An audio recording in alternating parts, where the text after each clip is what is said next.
Welcome to the Genius Factory. Enjoy the video. In this video, I will compare KSM 66 versus Ashwagandha root.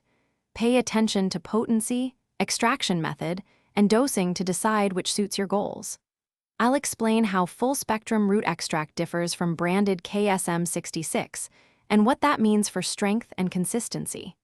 I'll also cover common uses like stress support, athletic recovery, and sleep quality, plus tips for choosing third-party tested supplements and consulting your healthcare provider before starting.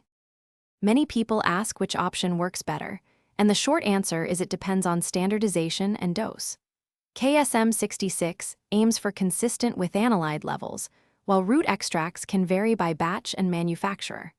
That means KSM 66 may offer predictable effects for stress and performance, while some root blends provide additional compounds that could help sleep or immunity. Always check third-party testing and match dosing to study-based amounts for results.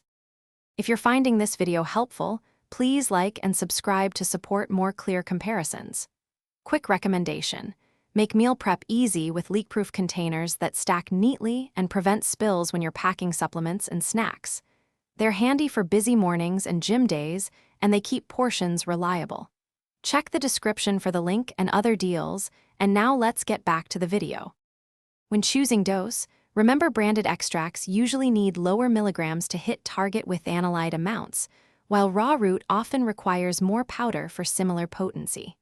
Start low and monitor effects like sleep, energy, and digestive comfort.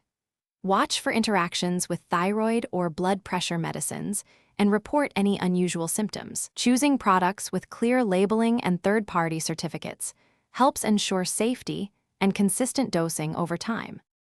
Thanks for watching. If you found this helpful, don't forget to like and subscribe.